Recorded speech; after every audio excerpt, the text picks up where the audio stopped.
I'm Rachel Horgan. Join me each episode as I sit down with a guest co-host covering the latest business stories in the Seattle area. We'll read the news so you don't have to. This is The Weekly.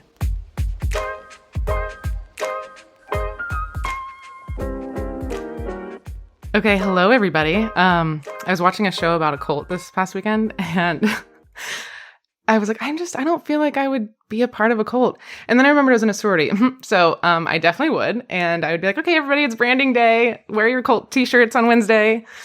Don't communicate with your family for extra sisterhood points. Anyway, I bring that up because I tend to be obsessed with certain things in my life and then make it my entire personality for a few years. And the latest obsession is Yonder Cider. So I am so happy because I'm blessed. I'm honored to have the founder and CEO of Yonder Cider, Braam. Hello. Thank you for having me. Thanks for being here.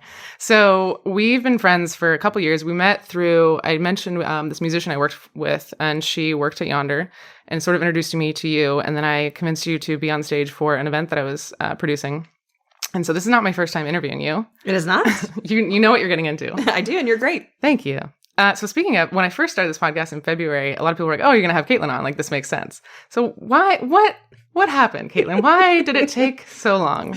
Being interviewed by a friend is one thing, right? Because you're like, okay, this is more intimate. This is more like, you know a lot about me. You know a lot about my brand. So that's a little bit different. I also grew up in news in my first career, and I have lots of feelings around it sometimes. So, but I'm excited about the articles we're talking about today because they very much apply to me and to Yonder and to the beverage industry and everything I love. Okay, that's fair. I know you were pushing back on it, and I was like, the whole point of the podcast is to make business news fun and interesting. I promise it's going to be fun. I know, but I got to say, the tech stuff and a lot of things that are going on in Seattle are just not in my world half the time. And so I wanted to make sure we were talking about things that I knew something about, and so we could have a great conversation. Yay. Okay, well, so for those that don't know, prior to founding Yonder Cider, you worked at Angry Orchard. It was a very popular cider company.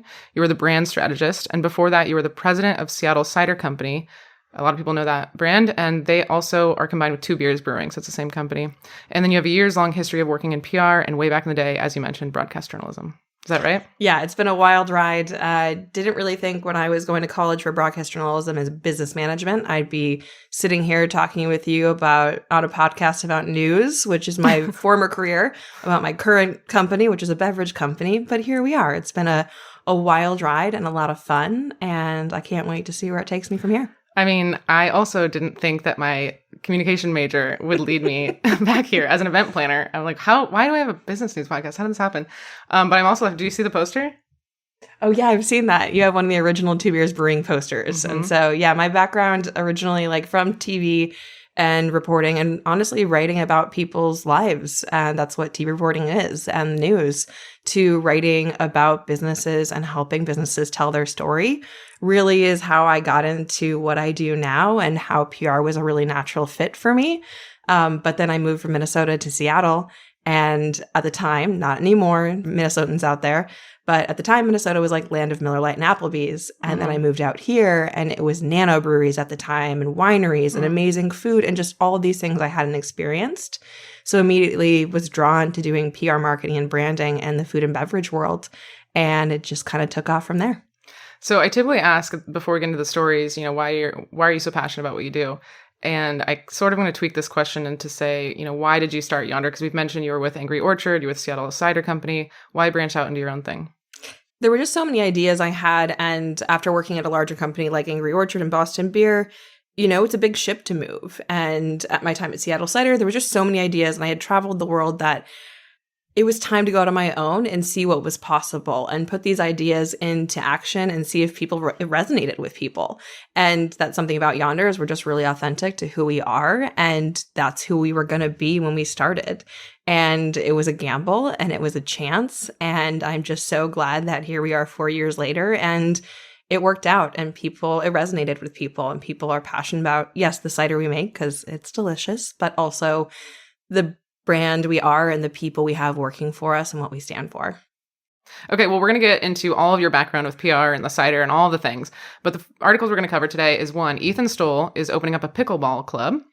Then we're going to talk, I made up an article, Yonder Cider, from garage to cider domination. I told you I was going to come up with a headline. It's a good one. That's what I got so far. I might change it when I post it. And then Nordstrom talks about theft here in King County. And our last one is China Harbor returning. So, Caitlin, are you ready? I'm ready. Am I ready? Okay. So Ethan Stowell, a popular restaurateur here in Seattle, has signed a lease to open a pickleball club in SoDo. And this is alongside his business partner, Nathan Talbot. So Nathan's going to serve as a CEO. He's like the business guy side of it. It's a large facility in SoDo Urban Works. So have you been down there? Like San Juan Seltzer, Sleight of Hands, that whole pizza? I have. Yeah. So it's going to be down there. They were saying, Ethan was saying there's such a large demand for pickleball, but there's not much supply of this kind. So basically think Topgolf, but for pickleball. So 7 indoor courts, 4 outdoor courts, a pro shop, a restaurant and bar, which I think is where Ethan comes in, a beer garden, and a bagel bar, which is dramatic because we covered this in a couple episodes ago. Rubenstein Bagels is suing Ethan Stowell because Ethan Stowell bought Rubenstein, but has not paid for it. I don't know if you knew about this. I did so not. That's why he's being sued, is because he's not paying it. I'm like, bro, how are you starting a pickleball club when you haven't paid Rubenstein? Feels weird to me. But the name and the interior are inspired by the country club in the film Caddyshack. So I think it's called Picklewood. I didn't see in the article, but I was Googling around. I think it's called Picklewood, the new. I can't remember what the name of it was, but as somebody that just had an entirely golf-themed anniversary party a couple months ago, I am into the Caddyshack theme. Yes. I also read it was going to be very like 1970s themed, which for us and Yonder fits very well. That's very much our vibe. I love the whole thing because especially right now when there's also a like non-alc movement and people are looking to go out, but not always just going out to drink. They're looking for an activity.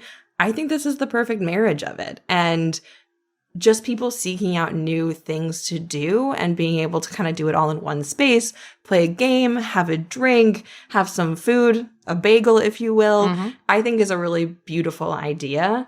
I don't know if you've ever done, not shuffleboard, curling. Oh, I have not. There's a curling club up in North Seattle, and it is a lot of fun. I'm from Minnesota, so curling's popular.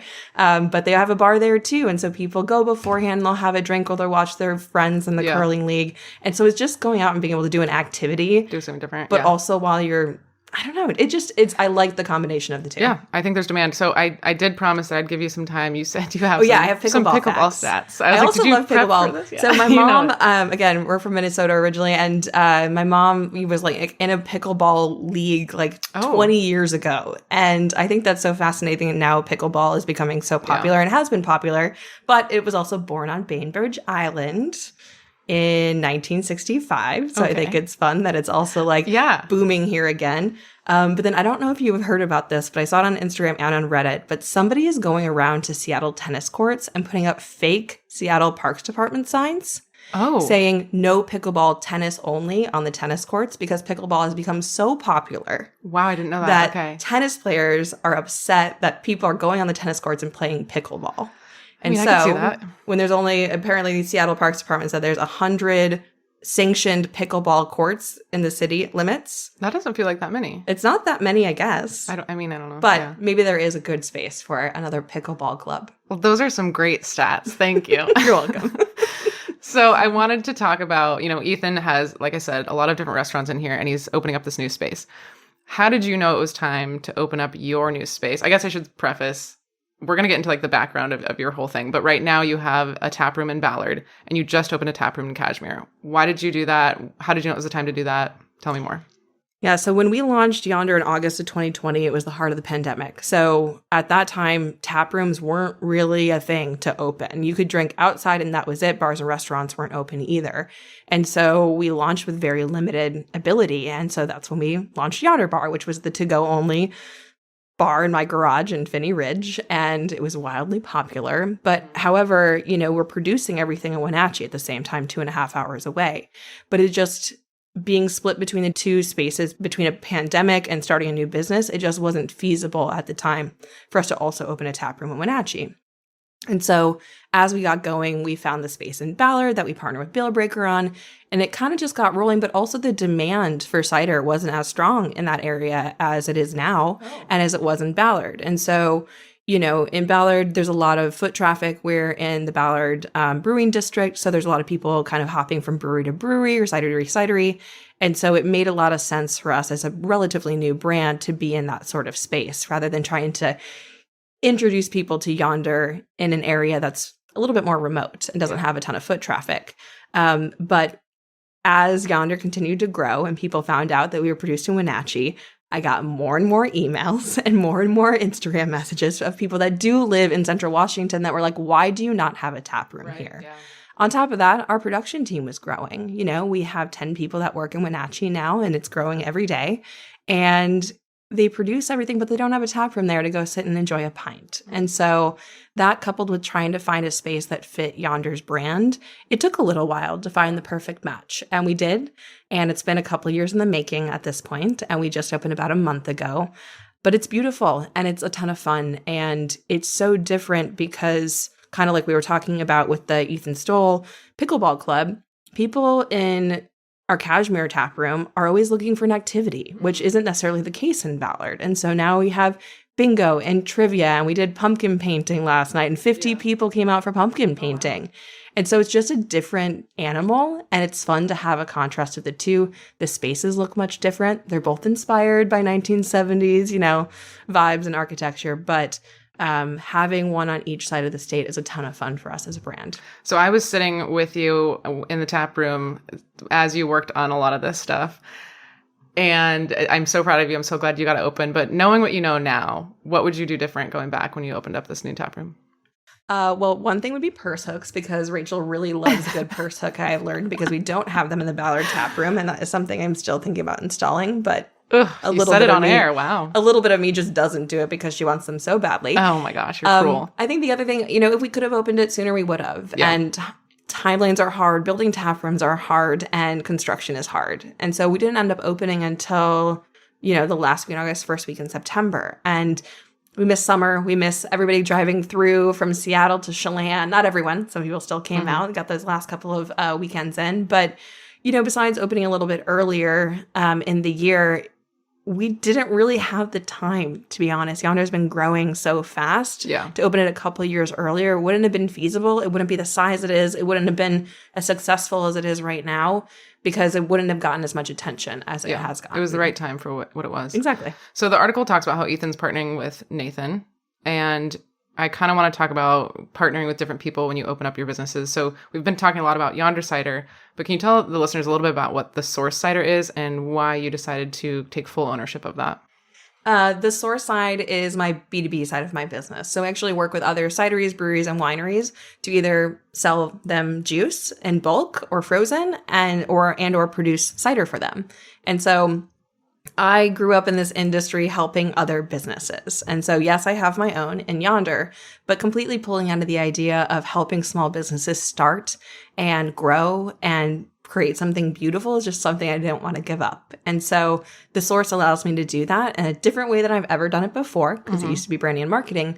But now we can work with cideries that are just starting to, they don't need all the tanks. They don't need all the capital, but they can work with us to develop something really beautiful that they've come up with, that they've dreamed up. And the ability for our team to bring that to life is pretty special. And we can also help, breweries that are wanting to get into cider making, or wineries that are going to get into cider making. Or the best part about living in Washington and in the Pacific Northwest is all of our access to fruit, that cider fruit that a lot of other states don't have. So we ship a lot of cider fruit out of state, frozen, so people can ferment it on their own, to cideries in Missouri and Texas and Florida and all these places that normally wouldn't have it. Okay, but walk me through, you're basically creating more competitors for yourself. Like, you're giving the stuff to other people to make more cider that's then going to compete with your cider. Why do that? There are some rules around it. We are pretty protective of our brand and our markets and things, but there are some restrictions. But a lot of times people come to us with a recipe, and we're not making Palisades for them. We're never going to make any of our recipes. But if they come to us with a recipe and a dream, we can help them tweak that and make that. And so, yes, it's competitive, but also all boats rise when it comes to cider. Cider is still one of the smallest beverage markets or beverage sectors in the entire beverage market. And what we're striving for is more than one cider handle right now in bars. We want two. Okay, ever since you've told me that, I cannot stop seeing it. It's Every time I go to a crazy. bar, you're like, why is there literally 20 options for beer? And then you get your one cider option. I went to one time and I asked what cider they had, and they just gave it to me. You like cider, you're going to like this one. It's the one option. And then when you go to your tap room alone, you have 16, 17 different types of cider just from you. So there's a bajillion kinds. And I think it's cool to get more at all the bars. Yeah, it's one of my favorite things is to show people the breadth that cider can have, right? If you're drinking beer, whether you're a lager drinker, a stout drinker, an IPA drinker, there's so much even within those three categories alone. Right. Cider is the same exact way. And so every cider maker out there, every cider person out there has heard this rant, has beat this drum with us is because it's true. Like if you have a pineapple cider on, but you don't like pineapple, but you want a cider, like you're screwed. So it is our personal mission to make sure that like more is getting out there and that you're showing people that can be dry, it can be sweet, it can be fruited, and it can be everything in between. And so more cider in the market, more good cider in the market is really important to show people that. Yonder can't do it alone. We don't want to do it alone. We want to do it with great partners and great other cideries and people that are really passionate about it. Yeah. So we're talking about, yes, I agree. Obviously, I'm drinking a cider right now. The beverage industry has some tight margins, as does the restaurant. And this article Ethan Stowell talks about, there's the demand for pickleball, so he started this. I personally think that there is a demand for Yonder, and I'm like, why aren't we on Alaska Airlines flights? Why aren't we? Like, I'm a part of this. And, we were kind of talking about the difference between, you can't just have the demand. There obviously has to be a lot of capital involved in scaling your business. So, weren't you saying, like, you couldn't go into one grocery store because it would require a lot of production, which would require more tanks? What are they called? Yep, tanks. So can you share, is it public knowledge? Can you share about the funding or not yet? Yeah, of course. So we're, to start, we have a really small friends and family group of investment, and then otherwise we're self-funded. And so we haven't really taken on any other investment in the past 4 and 5 years. But we did just get preliminarily approved or selected, I should say, by the WSDA for a pretty large grant that will allow us to continue the agricultural side of our business. And that will allow us to work with more orchards, buy more cider fruit, press more cider fruit, and reach out to more cideries around the country.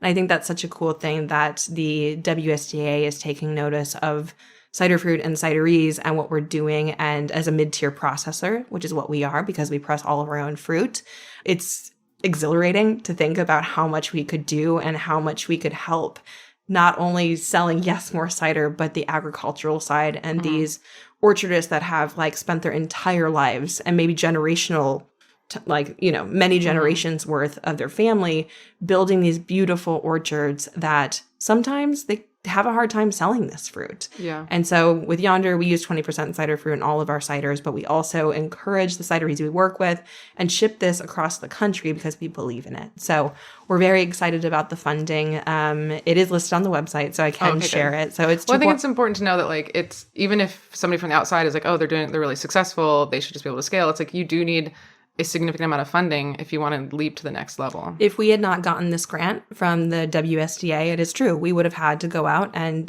secure a significant amount of funding to be able to grow. Because this year we hit the max on all of our equipment, our press, our tanks, our glycol chiller, everything. All the things. And so it all happened at once. And so the timing for us is great. We're very excited. But yeah, we're just waiting for the final stamp approval from the USDA. But it's a $2.45 million grant to allow us to continue to do what we do. We love to hear it. Okay, Yonder Cider. I wanted to tell your story of how it came to be, and I couldn't really find an article that sort of spoke to it. So first of all, before we dive into how it came to be and how you fought with city council and all of that, do you have any stats on Washington State? You mentioned that you get all the apples in Washington State, and we have like apples are like nation, whatever, our state. We produce 60% of the country's apples here in Washington State. 60% of the nation's apples come from Washington. Okay. Do you have any other fun cider apple stats? The majority of the cider fruit comes from either Washington or Oregon, as well as like New York, New Hampshire. So you've got these really interesting pockets in the country. And the fun part about that is the apples that are being grown on the East Coast are different than the ones that are being grown on the West Coast. There can be some crossover, but like we don't see necessarily the same varietals over here being predominant in the cider fruit world as we do in the East Coast. And so it's really fun to travel to the East Coast and taste the ciders and taste the fruit over there, and then taste single varietals and things over here. So there's an entire argument around terroir and how that applies to wine, but how people don't necessarily think it applies to cider. Some people do, some people don't. I do, because a Newtown Pippin grown in Washington versus Oregon versus California can be very different. Yeah, I bet. And so it's pretty cool. I feel very fortunate to be here, and it's why we actually don't produce in Seattle. I split my time between Seattle and Wenatchee because we started producing where the apples are grown. Yeah. And so pressing all of our own fruit means a lot to us. Wait, so how many apples goes into how many apples are in here? No, I'm just kidding. How many apples are in like a keg or something? So it takes about 12 pounds of a culinary apple, so an eating apple. So your Honeycrisp, your Fuji, your Gala, your Pink Ladies. It takes about 12 pounds of apples to make 1 gallon of cider. 12 pounds. 1 gallon of juice, I should say. 1 gallon of juice. And then you go through the whole, okay. Yeah, and so cider fruit, it takes more like 15 pounds to make 1 gallon because the fruit is smaller. It's less juicy, but it has more tannin, mouthfeel, etc. So it's pretty fun once you get to know it. Like, I fell into cider and knew nothing about this. And honestly didn't start learning about cider fruit and the importance of it until I started working at Angry Orchard and traveling the world and learning about that there. I love it. Okay, so you mentioned that you started a bar in your garage. So let's maybe go back to that. That feels like the adult lemonade stand. I know that you were trying to start the Ballard Taproom. Pandemic happens. You open this garage bar. But what legal roadblocks came into play there? So the pandemic hit and they shut down the street in front of my house as a stay healthy street. So closed to everything but like pedestrians and people that live on the street. And so we were bummed that we wouldn't be able to open a tap room. But actually my father-in-law was like, look at all these people. Because all of a sudden there was like hundreds of people walking outside of my house. And during the pandemic, there were no rules. And so people were walking with like cans of beer, full on glasses of wine. There was a dad's club that did like, highballs of whiskey every night. And that's how people got out because there was nowhere to go. Yeah. And so he was like, you should just open it up in your garage. And I was like, I wonder if we could. So it's disconnected from our house. And that's honestly what made it possible. So the Liquor Control Board, it was all to go. So the health department didn't care. Zoning was the only issue. We're in single family zoned housing and there's a lot of restrictions on home businesses. And so I called zoning and they were like, honestly, we got bigger fish to fry right now. We aren't going to know about you nor care about you unless we get tons of complaints. And I was like, good enough for me. Sure. So we moved forward with it knowing full well that we might get shut down at some point. But, we were building out in the garage and gave it a go. The first pallet dropped off in my tiny Seattle driveway, which isn't a driveway. It's just like, the strip between the sidewalk and the street. And people have been watching us build out this bar for 2 months. And they just like, we couldn't even get in the garage. Because people just swarmed in. It was so much fun because at that time, there wasn't anything new. Yeah. Right? You couldn't even go out to the places you loved, let alone explore and discover something new. And so not only did Yonder Bar become this place for people to discover cider, so many people came up and they were like, I don't even like cider, but this is cool. So I'm going to buy a 4-pack. And we were doing mixed 4-packs at the time. Yeah. And then those people come back 2 days later and they'd be like, okay, I like the purple one and I like the blue one. I want more of those. And you're like, okay. And then we had dog treats for the dogs, suckers for the kids. And honestly, a lot of people, they would write comments on our, Google reviews or whatever, or send us messages. And they were like, it's just so nice to have somebody sitting there that will wave at you and say hi. That. Yeah. And like, I learned what the undercarriages of strollers are for. It's for 4-packs of cider. Yeah. And so it was just such a community thing. We gave a lot of money back to the Finney Neighborhood Association during that time too, to support them. And then one neighbor who I know, who shall not be named. I found his name by pulling public records. I don't personally know him. But he made a whole thing about it. And he was unhappy about what we were doing. And we told people that. And the city came after us and Liquor Control Board watched us very closely. And what ended up happening is that the neighbors found out what was going on and they came and had our back. And they called all the TV crews. They called they called city council. Wow. They called the newspapers and told them what was happening. And so it became this story around, yes, like we're a woman-owned business that's trying to do something unique and different during the pandemic, but also around home Community. business regulations and how hard it is as a small business owner to start a new business, because a lot of commercial leases are 10 years minimum and they require personal guarantees and you put your house down, all these things that are super intimidating. Mm-hmm. And if you haven't proven your concept, that's really intimidating. Right. So being able to prove your concept within your own home to a small population of people before you sign that is pretty liberating and exciting and opens up so much possibility for small businesses that they didn't have before. So that's a law that you got changed, right? Because you weren't previously technically able to open up your business in your home. I wasn't, but I did. Technically. And then retroactively went back and was like, we should all just make this legal. We should right, make guys? it legal. So now it's called the Braam Business Home Bill, and it is permanent now, which That's is pretty so awesome. special. It was supposed to be pandemic only, but now you can, for a year, open up in your garage and have a business. I want somebody else to open Yonder Bar, or a Yonder Bar S, so I can go to it. But I know of coffee shops and plant shops and fruit stands and all these things that have opened in their garages since then because of it. And it's pretty special. That's awesome. Well, you mentioned, woman-owned business. You're obviously a woman CEO. Your head cider maker, Monique, she's a queer woman of color, and you employ many people in the queer community as well. So all of this is pretty uncommon in the beer industry. Was this intentional when you were starting this business? Did it just kind of happen? Why do you think that was? I think it's all back to us being authentically who we are. Mm-hmm. And we're never we don't apologize for it because it is who we are. And, it's seeing a face that looks like yours in the beer and cider world, isn't a thing women and people of color and queer people see very often. Yeah. It's becoming more common. But if I can create a company in a space that, yes, makes great cider, yes, has great branding, but also is an inclusive space where people who maybe wouldn't work in production previously feel comfortable working in production, I will do anything to make that a possibility. So you mentioned when people wouldn't work in production normally, but do now. What are some things that you do that does make it a safe space? I think I'm kind of cheating because you mentioned this story when I interviewed you last time. Do you remember? No. You have all these ladders around production. Oh yeah, so I mean, I am a 5'3" woman. So Monique is tall, but Allison is short. I'm short. You just have people of different heights, and sometimes it's really hard to do activities. Moving a 50-pound or a 50-liter keg that's full is not a small feat. You cannot do. Rachel now knows because she's been working festivals. Mm-hmm. But, I bought Allie, our taproom manager, and Cashmere this lift so that she can move kegs on her own because she's honestly the one loading in and loading out by herself in the cooler a lot of the time. Mm-hmm. And so it's just finding the tools to make it possible. And honestly, having open dialogue is a big part of it too. And allowing people to share their needs, their wants, the challenges that they have, and being receptive to that and having a team that's open to hearing it. Yeah, that's awesome. Is there anything else you want to say about being a woman leader in a male-dominated industry? It's pretty rare. I've done it for a while. I've been in a position of, growth and being able to use my voice. And I feel very fortunate for that. But it's because I will use my voice. And that isn't always popular. I've gotten labeled many of things over the years, but that's okay. I just continue, like I said, to try and be authentically me as much as possible.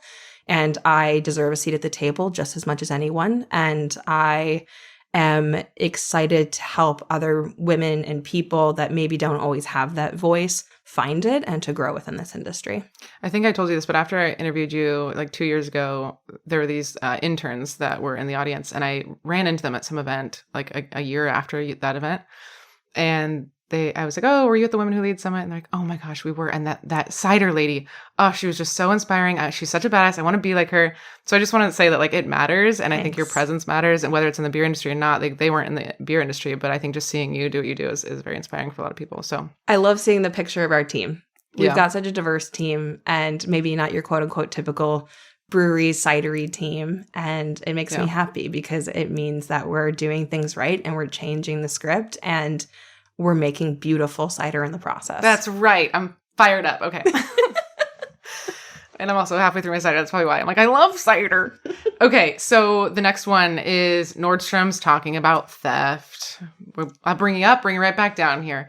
The CEO, Eric Nordstrom, the article is about how he told a room full of police officers, politicians, other leaders at this summit on Microsoft's campus. And he said King County is the worst market for retail theft nationwide. Not really an award that we would like to have. The theft was totaling nearly $3 billion in merchandise in 2021. The event was organized by this company called Challenge Seattle, which is led by former Governor Chris Gregoire. She pulled together basically the largest companies in Seattle, think like Starbucks, Google, whatever, all the companies together to try and help basically bring the public and private sectors together. So this was part of what they were doing, is bringing Nordstrom together with some of these politicians. Let's talk about it. How can we fix this? Another fact on the article I saw was that Nordstrom has increased its spending by 65% nationwide since 2019 to protect against theft. So that's things like security guards, cameras, things like that. I want to ask you, your tap room's in Ballard.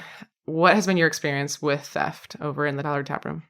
So we opened the tap room in August of 2021. And at that time, it wasn't too bad. We didn't, you had the rogue, incident here and there. But it was about a year and a half ago when we started getting broken into. And people were scaling the fences. They were breaking into our smaller buildings, stealing things. It was happening repeatedly. And it got to the point where we had to spend a decent amount of money to install a lot more cameras, to have somebody that drove by at night, a security team. And we spent a lot of money on lights and things to keep us safe. I spent one night at the tap room because we were getting broken into so regularly that it was becoming we were being cased. And so it was challenging. And I think the most challenging part about it is in our area, it'll get better and then it'll come back and get worse again. And it'll get better and get worse. And there's just no predictability around it. So you're always a little bit on guard around it. And there's a difference between getting broken into, but also the impact that it has on the business itself, whether we're getting broken into or not, due to the surroundings that we have. And so if the news is saying that Ballard is, having a really big issue, people typically don't come down. Or if they're driving by and a couple blocks away, there's, encampments and RVs and it's frightening to them, they're maybe not going to stop by. Or there are both businesses and residents that are putting out cinder blocks so that RVs don't park in front of their homes, which reduces parking around our tap room. And so there's less parking, so it's harder to get to it. So there's all these various things that build up into just being challenging to run a business. Yeah. And we don't have, like Nordstrom, we don't have the theft quite as much, and our items aren't nearly as expensive, I am sure, if there are theft. But it's, there's an element of having compassion when we do have someone coming in that needs help or, that is causing, a challenging situation, but then also the impact that the surrounding area has and things that are happening around us on our business overall. Yeah, no, that makes sense.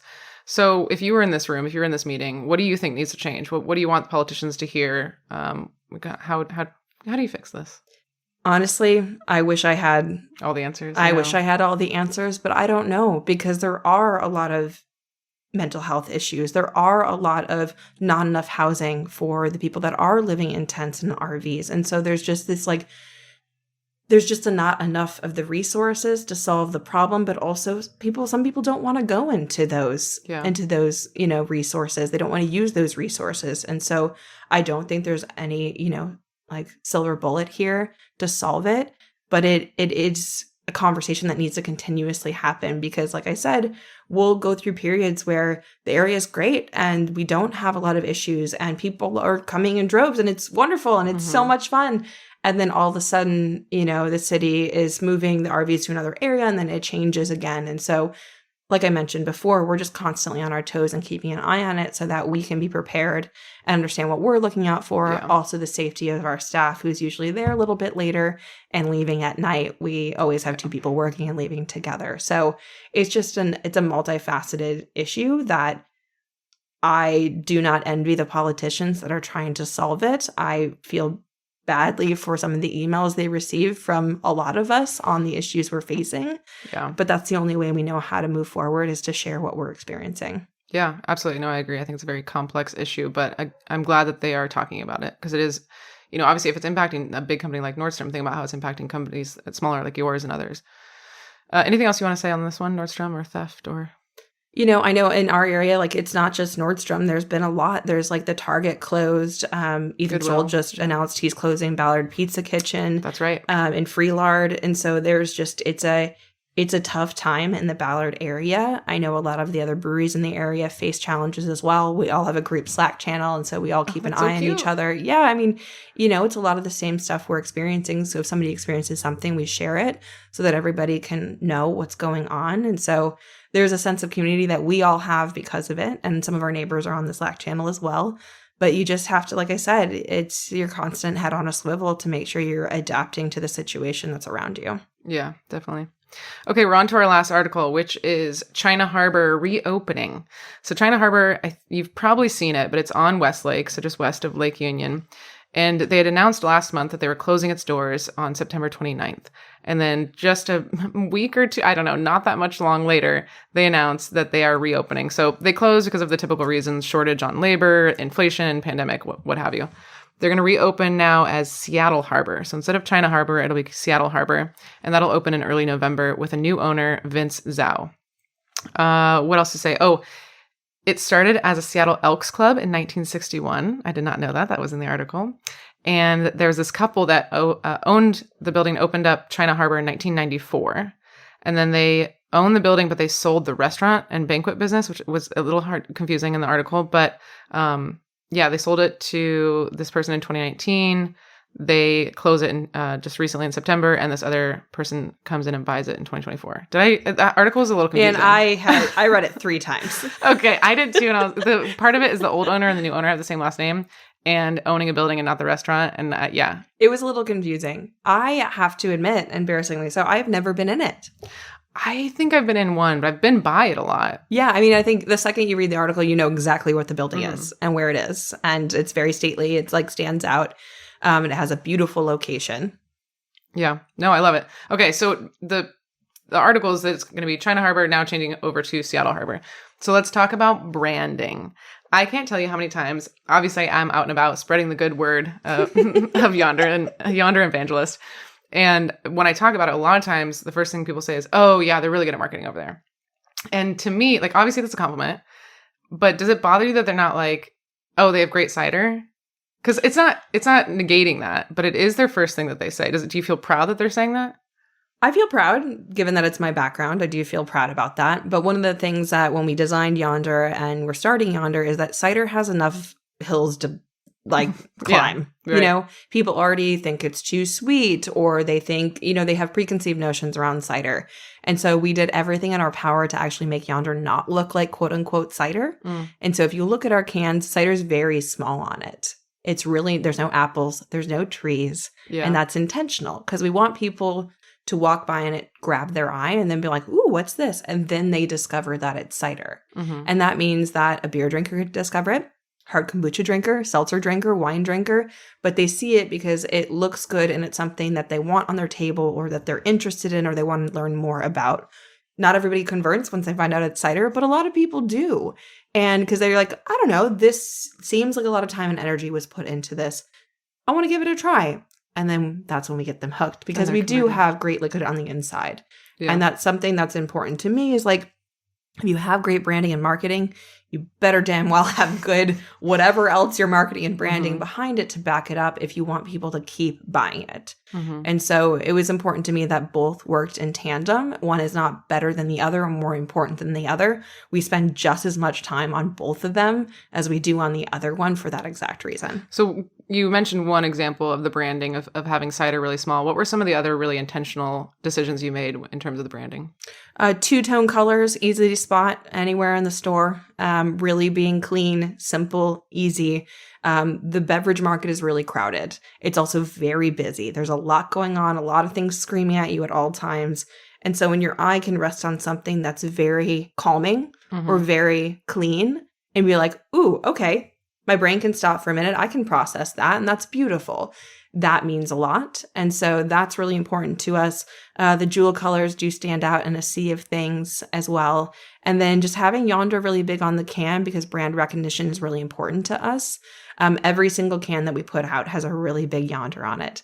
My husband calls it the mullet can because it's business in the front and party in the back. I love that. And it's pretty funny because on one side it has all the information about what's in the cider. And then on the other side, it just has a really big Yonder on it. Yeah. Because what we have found is that when people get into the Yonder brand, they trust us. They know that the liquid's going to be good. The cider's going to be good. And so if they can walk through and they see a new color, but it still says Yonder down the side, they're like, ooh, new thing. I should try this. Not every cider is for everyone, but they can recognize our brand and recognize the quality that goes into it. So speaking of branding, you recently did a collab with a Seattle band. The band is called Thunder Pussy. And then you kind of worked with them to create a very specific cider flavor with them. And the cover of the can is similar to their album cover, right? It's actually the poster that they used for the 10th anniversary concert at Benaroya Hall with the Seattle Symphony. And then the title, what you call the cider is Thunder Pussy. So when people are ordering at your bar or going to buy it, it's called that. That was obviously a little bit of a risk. Talk me through kind of your decision on that and how it affected your brand. I mean, the way that Thunder Pussy talks about their band, I mean, they went to the Supreme Court to secure their name and get it trademarked. Wow. So if they are that passionate and they are that secure in themselves about their name, I'm down for it. It's actually one of Monique's, our head cider maker's, favorite bands. And so I saw them at Bumper Shoot, sent them an Instagram message and was like, if you ever want to do a cider collab, they messaged back in like, I don't know, a couple of hours. Wow. And we're like, hell yeah, there's Practice Studios 2 blocks down from ours. So a risk, yes. But honestly, of any other cider brand that's going to do it, I feel like we fit pretty well. Yeah. And sometimes it's good marketing to be out there, right? To kind of take a risk like that. I definitely got a call from our distributor that was like, hey, Caitlin, there was a new cider you submitted. And I was like, which one? Yep. I was like, I poured for you on one of the festivals, and it was interesting because people would come up and some would be like, I'll have the Thunder Pussy. Some people would be like, I have the Thunder one, the Thundercat one. It's a great talking point, and the band's amazing. And the cider is amazing. And so collaborations are a big part of what we do. I've worked in beer, wine, spirits, in restaurants, all sorts of things. And so the ability to do collaborations and create new ciders with other people is so much fun. Yeah. And there's so many ideas that come from it, kind of like we talked about in the beginning of like how diverse our team is and how everybody's completely comfortable sharing their thoughts, ideas, dreams, and hopes and wishes. I think that is what makes a collaboration a collaboration. Oh, for sure. And it's so fun to have. We've got a collaboration with Ken's Market, Thunder Pussy. We've done one with Double Mountain. We've done one with so many people at this point, and each one is so unique. Right. Yeah, and also, everyone I've mentioned so far isn't another cidery. That's so true. We're branching out, getting cider into other markets and other audiences that maybe wouldn't normally be looking at it. And so it's another marketing opportunity for us to if I'm only marketing to the 1.5% of cider people in the world, that's not a very big piece of the pie. And so that's also why partnering with Bail Breaker on a tap room where we've got 16 taps of beer, 16 taps of cider. Even our Cashmere tap room, which we're not partnered with anybody on, has 3 beers always on tap because it's important to have variety within our tap room. And so it's just a fun outlet, number one, and a good time. And I love designing a new can more than anyone, and a new cider. But it's also a way for us to expand our market and our audience. The last question on this article is, I just think you're a marketing genius. So what advice do you have for people out there that are working on their own business and working on their own marketing? Any advice for people out there? This isn't necessarily a marketing thing, but the best advice I ever got was to never stop asking questions. Okay. I find that I don't know everything, and I never will. And I think that's a glorious part about not only this industry, but what we do. And I asked Monique what malolactic fermentation is probably once a year, and she drives me a diagram and tries to explain it to me, and then I forget. Mm-hmm. But I think that's what got me here and continues to help me grow as a business owner, as a marketer, as a cider person, and just as a person overall, is that I'm never afraid to admit when I don't know something. I ask my distributors questions all the time. They're like, you don't know that? And I'm like, nope, but I'm going to know it now because you're going to tell me what it means so that I don't sound like an idiot next time I'm in a meeting. Yep. And so I think that's the thing that I am fortunate enough in my position and where I am now to have overcome. That's not always easy, and I didn't used to be that way, but I have no problem being like, I don't know what that means. You now need to tell me so I have that information. Mm-hmm. And so I think that always asking questions allows us to grow and to just explore and discover new things that maybe we wouldn't otherwise. Yeah. Well, my last question was going to be any general advice, and I feel like that works. I love Perfect. that. Marketing advice, I will say, just do what's authentic to you. Okay. If you try and market to somebody and it doesn't feel like you, it's going to show. Mm-hmm. It always does. Yeah. And so our cans are fun. Our flavors are crazy. They all a lot of them come from cocktails I love and have drank on trips around the world. And like that just is very authentically us. I was thinking about that because I post on LinkedIn about every episode, and I've been kind of going more into my like business, my old job and like my business voice. And I'm like, on today's episode, we dive into the depths of VC funding. I'm like, this isn't me. Like, what am I doing? But so that's I'm what still I trying love to about figure this that out. podcast for you is like you are your own, you know, you get to say what you want. And I think that's the thing with also brands is if you are trying to be somebody you're not, it shows and people feel it. And so, you know, I'm glad people want to wear our sweatshirts and our hats and everything because I personally pick out every piece of merchandise. I wear it around, I wash it, and we like test it out every time because we want to make sure it's great for everyone. It also always looks good on a redhead. It looks good on a blonde too, okay? I love the merch. Okay, we're at time, but thank you so much, Caitlin, for coming on the podcast and hanging out with me. Always, I appreciate it. This has been The Weekly, with production assistance from Nick Patry. If you liked what you heard, rate us and write a review on Apple Podcast or Spotify. We love listener feedback, so if you have any story suggestions, comments, or complaints, email us at info@theweeklyseattle.com. Make sure to check back next Sunday for the latest local business news. We'll see you next time.